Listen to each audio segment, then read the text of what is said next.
salam sehat untuk kita semua. Membahas tentang Provinsi Bengkulu, di mana Provinsi Bengkulu ini adalah sebuah provinsi yang berada di Pulau Sumatera, Indonesia. Ibu kotanya adalah Bengkulu. Dia terletak di bagian barat daya Pulau Sumatera yang berbatasan dengan Provinsi Sumatera Barat, Provinsi Jambi, Provinsi Sumatera Selatan, dan Provinsi Lampung. Nah, di Provinsi Bengkulu ini terdapat berbagai adat, kebudayaan, dan beberapa tempat yang bersejarah. Di antaranya terdapat beberapa suku-suku yang ada di Bengkulu. Nah, ada 7 suku di Provinsi Bengkulu, yaitu ada suku Enggano, ada suku Muko-Muko, ada suku Pekal, ada suku Rejang, ada suku Lembak, ada suku Serawai, ada juga suku-suku yang berada dari bukan asli Bengkulu, maksudnya ada suku pendatang. Nah, itu adalah suku-suku yang ada di Bengkulu. Di samping itu, Bengkulu juga mempunyai beberapa kebudayaan. Di antaranya adalah budaya Tabor. Nah, ini adalah ritual yang dilakukan setiap tahunnya di Kota Bengkulu. Terus ada juga yang namanya musik dol. Musik dol adalah alat musik, merupakan alat tradisional yang berasal dari Bengkulu. Dol ini termasuk dalam alat musik kategori pembran folk novan. Alat musik dol biasanya dimainkan oleh pria dan terbuat dari bonggol pohon kelapa. Lalu di samping ada musik, ada budaya, terus ada tari-tariannya, ada juga yang namanya makanan khas.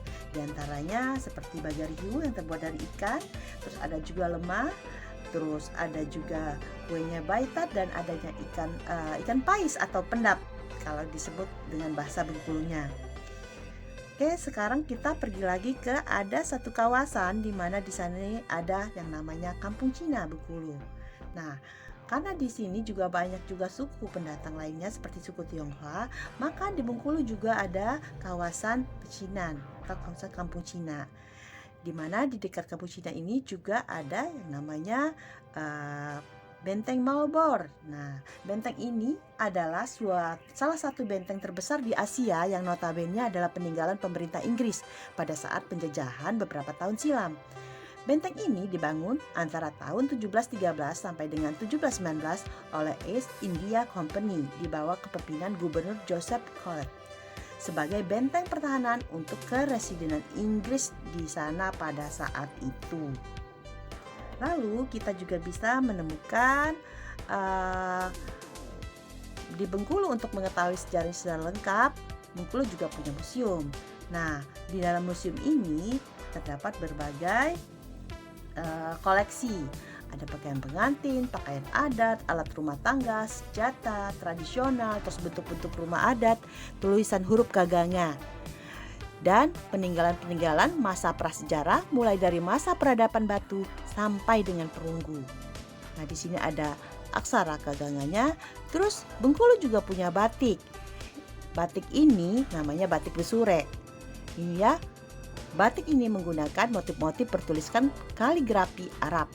Besure merupakan bahasa Melayu, dialek Bengkulu yang artinya bersurat atau tulisan. Sekarang kita ada tanaman yang merupakan khas jadi ikon dari Provinsi Bengkulu adalah bunga Rafflesia.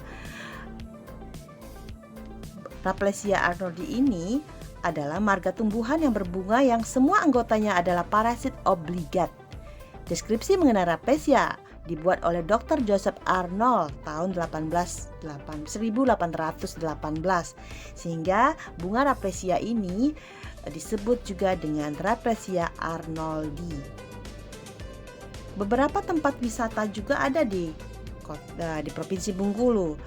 Ada Pantai Panjang, di mana Pantai Panjang merupakan pantai yang memiliki garis pantai terpanjang di Indonesia dengan panjang garis pantai sekitar 7 km dan jarak antara garis pasang dan surut sekitar 500 meter.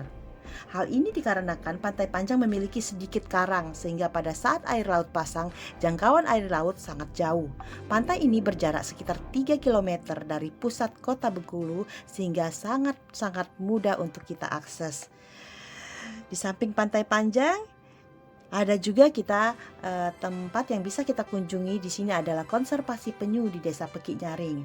Ini adalah salah satu lokasi tempat penyu mendarat dan bertelur di Provinsi Bengkulu. Nah, umumnya ada 4 jenis penyu yang sering bertelur di kawasan pesisir pantai Desa Pekik Nyaring ini, yaitu ada penyu lekang, penyu sisik, penyu tempaya, dan penyu hijau. Tempat wisata lainnya selain daerah, karena Bengkulu ada daerah pesisir pantai, Bengkulu juga memiliki topografi di daerah pegunungan. Nah, salah satunya adalah yang terletak di Desa Wisata Rindu Hati, di mana Desa Rindu Hati ini akan di lokasinya sangat menarik. Di sana ada air terjun Syuhub, Hujan Rindu Hati. Ada Bukit Endu, Glamping Rindu Hati, Rumah Adat Rindu Hati, dan aliran sungai Rindu Hati yang sangat cocok untuk bermain arum jeram, dan masih banyak lagi. Jaraknya agak sedikit jauh dari kota Bengkulu, tapi sih sebenarnya tidak begitu jauh lah, bisa ditempuh dari 1 jam 20 menit dari kota Bengkulu. Nah, itu adalah beberapa tempat yang bisa kita lihat di Provinsi Bengkulu. Walaupun demikian, sebenarnya masih sangat banyak sekali budaya yang bisa kita lihat lagi di Provinsi Bengkulu. Demikian sekilas tentang Provinsi Bengkulu. Terima kasih.